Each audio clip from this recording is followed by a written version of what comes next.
Hello everyone, இன்னைக்கு நம்ம என்ன பார்க்க போகிறோம்னு பார்த்தீங்க அப்படின்னா, லேட்டஸ்ட்டாக ஹச்ஆர் இன்டர்வியூவில் ஃப்ரெஷர்ஸ்க்கு கேட்ட கொஷின் அண்ட் ஆன்சர்ஸ் தான் பார்க்க போகிறோம். So HR interview question and answers தான் இன்றைக்கி நம்ம பார்க்க போகிறோம்.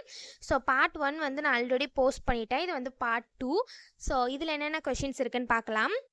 ஸோ ஹச்ஆர் வந்து உங்கள்கிட்ட மோஸ்ட்லி கேட்குற கொஷின் என்னென்னா, நீங்கள் ரீலோகேட் பண்ணால் உங்களுக்கு ஓகேவா அப்படின்னு கேட்பாங்க. ஸோ இதுக்கு வந்து நீங்கள் வந்து எஸ்ன்னு தான் சொல்லணும். ஸோ இப்போ நீங்கள் நோன்னு சொல்லிட்டீங்க அப்படின்னா மேபி இப்போ வந்து உங்களை மோஸ்ட்லி ரீலோகேட்லாம் பண்ண மாட்டாங்க. ஸோ நீங்கள் இன்டர்வியூவில் அவங்க கேட்கும்போது கண்டிப்பாக எஸ்ன்னு தான் சொல்லணும். So I am flexible person, so I can adapt any situation அப்படின்னு நீங்கள் சொல்லலாம். ஸோ இந்த மாதிரி ஆன்சர்ஸ் தான் ஹச்ஆர் வந்து உங்கள்கிட்டேருந்து எதிர்பார்ப்பாங்க. ஸோ நீங்கள் டேரெக்டாகவே yes I am open to relocate அப்படின்னு சொல்லிடலாம். ஸோ அவங்க நீங்கள் ரீலோகேட் பண்ணிவிடுவாங்களோ இல்லை வேறு ஸ்டேட்டில் போட்டுருவாங்களோ அப்படிலாம் பயப்பட தேவையில்லை. ஸோ இது வந்து நீங்கள் ஃப்ளெக்சிபிளாக இருப்பீங்களான்னு தெரிஞ்சுக்கிறதுக்கு தான் இந்த கொஷினை கேட்குறாங்க. ஸோ அதனால் நீங்கள் எஸ்ன்னு சொல்லலாம் தாராளமாக. ஸோ நெக்ஸ்ட் கொஷின் பார்த்தீங்க அப்படின்னா, உங்களுக்கு ஏதாவது இன்டர்ன்ஷிப் எக்ஸ்பீரியன்ஸ் இருக்கா அப்படின்னு கேட்டிருக்காங்க. ஸோ இன்டர்ன்ஷிப் எக்ஸ்பீரியன்ஸ் வந்து உங்களுக்கு இருந்தது அப்படின்னா நீங்கள் அதை டேரெக்டாக சொல்லலாம். ஆமாம், எனக்கு இன்டர்ன்ஷிப் எக்ஸ்பீரியன்ஸ் வந்து இந்த கம்பெனியில் நான் பண்ணியிருக்கேன், இந்த கம்பெனியில் எனக்கு இன்டர்ன்ஷிப் எக்ஸ்பீரியன்ஸ் இருக்குது அப்படின்னு சொல்லலாம். ஒருவேளை உங்களுக்கு இன்டர்ன்ஷிப் எக்ஸ்பீரியன்ஸ் இல்லை அப்படின்னா, எனக்கு இன்டர்ன்ஷிப் எக்ஸ்பீரியன்ஸ் எதுவும் இல்லை பட் ப்ராஜெக்ட் பண்ண எக்ஸ்பீரியன்ஸ் இருக்குது, அந்த மாதிரி நீங்கள் வந்து உங்களோட சைடு உள்ள ப்ராஜெக்ட்ஸை நீங்கள் எக்ஸ்பிளைன் பண்ணலாம். ஸோ நெக்ஸ்ட் கொஷின் பார்த்தீங்க அப்படின்னா, உங்கள் சேலரி எக்ஸ்பெக்டேஷன் என்னன்னு கேட்பாங்க. ஸோ இது வந்து ஒரு ட்ரிக்கியான கொஷின். ஸோ இந்த கொஷினுக்கு வந்து நீங்கள் ஃப்ரெஷர்ஸாக இருக்கும்போது எப்படி ஆன்சர் பண்ணோம் அப்படின்னா, நான் வந்து இப்போ லேர்னிங் ஆப்பர்ச்சுனிட்டி தேடிட்டுருக்கேன், ஸோ அதனால் எனக்கு எந்த சேலரியாக இருந்தாலும் ஓகே, நீங்கள் ஃப்ரெஷருக்கு எவ்வளோ சேலரி உங்கள் கம்பெனியில் தருவீங்களோ அதுவே எனக்கு ஓகே. ஸோ இந்த மாதிரி ஆன்சர் நீங்கள் பண்ணுறது நல்லது. ஸோ நெக்ஸ்ட்டு கொஷின் பார்த்தீங்க அப்படின்னா, மேனேஜர்கிட்டேருந்து வர ஃபீட்பேக்கை நீங்கள் எப்படி ஹேண்டில் பண்ணுவீங்க அப்படின்னு கேட்டிருக்காங்க. ஸோ நீங்கள் எப்படி பதில் சொல்லணும்? ஃபார் எக்ஸாம்பிளுக்கு நான் சொல்கிறேன். ஸோ மேனேஜர்கிட்டேருந்து கொடுக்குற ஃபீட்பேக்ஸ் எல்லாமே நான் வந்து ஒரு ஆப்பர்ச்சுனிட்டியாக எடுத்துப்பேன் என்னை நானே இம்ப்ரூவ் பண்ணிக்கிறதுக்கு. ஸோ இந்த மாதிரி பாசிட்டிவான பதிலை நீங்கள் சொல்லலாம். இதை தவிர உங்களுக்கு வேறு ஏதாவது பதில் தோணுச்சு, உங்களுக்காக தோணும் இல்லையா? ஸோ அந்த மாதிரி பதிலும் நீங்கள் சொல்லிக்கலாம். பட் இது வந்து நான் ஃபார் எக்ஸாம்பிளுக்கு சொல்கிறேன். ஸோ இந்த மாதிரி தான் பதில் சொல்லணும் அப்படின்னு. ஸோ நெக்ஸ்ட்டு பார்த்தீங்க அப்படின்னா, உங்களோட நீங்கள் வந்து ஒரு சுச்சுவேஷனை எப்படி ஹேண்டில் பண்ணுவீங்க, உங்களுக்கு ஏதாவது ப்ராப்ளம் இருக்குன்னா அது எப்படி நீங்கள் அப்ரோச் பண்ணுவீங்க அப்படின்னு கேட்டிருக்காங்க.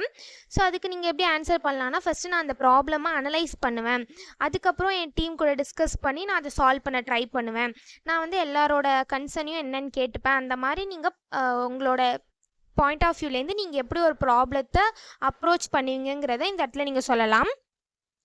ஸோ நெக்ஸ்ட்டு பார்த்தீங்க அப்படின்னா, ஸோ இண்டஸ்ட்ரியோட ட்ரெண்ட்ஸில் நீங்கள் எப்படி இருப்பீங்க அப்படின்னு கேட்டிருக்காங்க. ஸோ நீங்கள் வந்து லேட்டஸ்ட்டு வெப்னார், ஸோ இண்டஸ்ட்ரி வந்து இம்ப்ரூவ் ஆகிட்டே இருக்கும். ஸோ ஐடி இண்டஸ்ட்ரியில் புதுசாக வந்துக்கிட்டே இருக்கும். ஸோ அதுக்கேற்ற மாதிரி உங்கள் நாலேஜை நீங்கள் எப்படி வளர்த்துப்பீங்க அப்படிங்கிறத நீங்கள் இந்த இதில் டிஸ்கிரைப் பண்ணலாம்.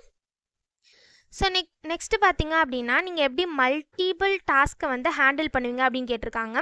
ஸோ இந்த மாதிரி கொஷின்ஸ்க்கு வந்து நீங்கள் உங்கள் ஆர்கனைசேஷ்னல் ஸ்கில்ஸை காட்டலாம். ஸோ எப்படின்னா, இப்போ வந்து மல்டிபிள் டாஸ்க் இருக்குது அப்படின்னா அதில் ஃபஸ்ட்டு இம்பார்ட்டன்ஸ், டெட்லைன்ஸ், ப்ரியாரிட்டிஸை வச்சு நான் அதை அனலைஸ் பண்ணி அதில் எந்த டாஸ்க் வந்து ரொம்ப இம்பார்ட்டனோ அதை நான் ஃபஸ்ட்டு பண்ணுவேன் அப்படிங்கிற மாதிரி நீங்கள் சொல்லலாம். அதுக்கு எக்ஸாம்பிளாக நான் இந்த மாதிரி இன்டர்ன்ஷிப் பண்ணும்போது இந்த மாதிரி இருந்திருக்கு, ஸோ அதை வந்து நான் சால்வ் பண்ணியிருக்கேன், ஸோ அந்த மாதிரி கூட நீங்கள் எக்ஸ்பிளைன் பண்ணலாம். ஸோ நீங்கள் எங்கேயாவது இனிஷியேட்டிவ் பண்ணியிருக்கீங்களா? அப்படி பண்ணியிருந்தீங்கன்னா உங்களோட இனிஷியேட்டிவ் ஸ்கில்ஸு ஏதாவது இருந்தால் சொல்லுங்கள் அப்படின்னு கேட்டிருக்காங்க. ஸோ இனிஷியேட்டிவ் ஸ்கில்ஸ் வந்து நீங்கள் உங்கள் லைஃப் டைமில் எப்போயாவது ப்ராஜெக்ட் பண்ணும்போது இனிஷியேட்டிவ் எடுத்திருப்பீங்க, இல்லைனா ஏதாவது வெபினார், செமினார்ஸ், சிம்போசியம்ஸ், இந்த மாதிரி ஏதாவது உங்கள் காலேஜில் நீங்கள் இனிஷியேட்டிவ் பண்ணி எடுத்து பண்ணது ஏதாவது இருக்கும். ஸோ அதை வந்து நீங்கள் இந்த கொஷினுக்கு நீங்கள் டிஸ்கிரைப் பண்ணலாம். ஸோ நெக்ஸ்ட்டு பார்த்தீங்க அப்படின்னா, நீங்கள் ஏதாவது ஒர்க்கில் மிஸ்டேக் பண்ணிட்டீங்க அப்படின்னா அது என்ன பண்ணுவீங்க அப்படின்னு கேட்பாங்க ஹச்ஆர். ஸோ அதுக்கு வந்து நீங்கள் எப்படி சொல்லலாம் அப்படின்னா, அந்த ப்ராப்ளமோட மிஸ்டேக்கை வந்து நான் சால்வ் பண்ணுவேன், நானே என்னால் அந்த ப்ராப்ளம் நடந்தது அப்படின்னா அதோட ரெஸ்பான்சிபிலிட்டிஸை நான் எடுத்துப்பேன், நான் வந்து என்னோடய சுப்பீரியர்கிட்ட நான் இன்ஃபார்ம் பண்ணுவேன். ஸோ இந்த மாதிரி பதிலை வந்து நீங்கள் சொல்லலாம். ஸோ நெக்ஸ்ட்டு பார்த்தீங்க அப்படின்னா, ஒரு குட் லீடர்னால் நீங்கள் என்ன நினைக்கிறீங்க அப்படின்னு கேட்டிருப்பாங்க. ஸோ இதுக்கு வந்து நீங்கள் வந்து ஒரு குட் லீடரை பற்றி என்ன நினைக்கிறீங்க அப்படிங்கிற மாதிரி ஆன்சர் பண்ணலாம். ஃபார் எக்ஸாம்பிள் நான் இந்த இடத்துல கொடுத்துருக்கேன். ஸோ அது ஒரு குட் லீடர்னால் எப்படி இருப்பாங்க ஸோ அப்படின்னு இந்த மாதிரி ஆன்சரும் நீங்கள் கொடுக்கலாம். ஸோ நெக்ஸ்ட் கொஷின் பார்த்தீங்க அப்படின்னா, உங்களுக்கு டைட்டான டெட்லைன் இருந்தது அப்படின்னா, அதை நீங்கள் எப்படி ஹேண்டில் பண்ணுவீங்க அப்படின்னு கேட்டிருக்காங்க. ஸோ இதுக்கு வந்து உங்கள் காலேஜில் நடந்த ஏதாவது ஒரு விஷயம், அதை வந்து நீங்கள் எக்ஸ்பிளைன் பண்ணி, நான் இந்த மாதிரி நடந்து இந்த டைம்குள்ளே ப்ராஜெக்ட் முடிக்க சொன்னாங்க, அதை நான் இப்படி சால்வ் பண்ணேன் அப்படிங்கிற மாதிரி நீங்கள் சொல்லலாம். ஸோ நெக்ஸ்ட் உங்கள் ஹாபீஸ் என்னன்னு கேட்டிருப்பாங்க. ஸோ உங்களோட ஹாபீஸ்லாம் என்னவோ அதை வந்து நீங்கள் இந்த இடத்துல கிளியராக மென்ஷன் பண்ணிக்கலாம். ஸோ நெக்ஸ்ட்டு இது வந்து ரொம்ப இம்பார்ட்டண்டான கொஷின், எல்லா இன்டர்வியூலையும் அவங்க காமனாக கேட்குற கொஷின். ஸோ இந்த கொஷினுக்கு வந்து நீங்கள் வந்து எந்த மாதிரி ஆன்சர் பண்ணலாம் அப்படின்னா, இப்போ நான் உங்கள் கம்பெனியில் ஜாயின் பண்ணேன் அப்படின்னா, நான் ஃபார் எக்ஸாம்பிளுக்கு சொல்கிறேன். ஸோ உங்கள் கம்பெனியில் நான் ஜாயின் பண்ணேன் அப்படின்னா நான் என்ன கற்றுக்கணும், அந்த மாதிரி கொஷின்ஸ் கேட்கலாம். ஸோ நான் வந்து என்னோடய கெரியரில் இம்ப்ரூவ் ஆகணும் அப்படின்னா எந்த டொமைனில் போகலாம், ஸோ இந்த மாதிரி கொஷின்ஸ்லாம் கேட்கலாம். ஹச்ஆர் வந்து ஏதாவது உங்களுக்கு ஏதாவது என்கிட்ட கொஷின் கேட்கணுன்னு சொன்னாங்க அப்படின்னா. ஸோ இதான் வந்து பார்ட் 2. ஸோ நான் பார்ட் 1 வந்து டிஸ்கிரிப்ஷனில் கொடுக்குறேன், மேலே ஐ பட்டன்லேயும் கொடுக்குறேன். ஸோ அதையும் செக் பண்ணிக்கோங்க. தேங்க்யூ.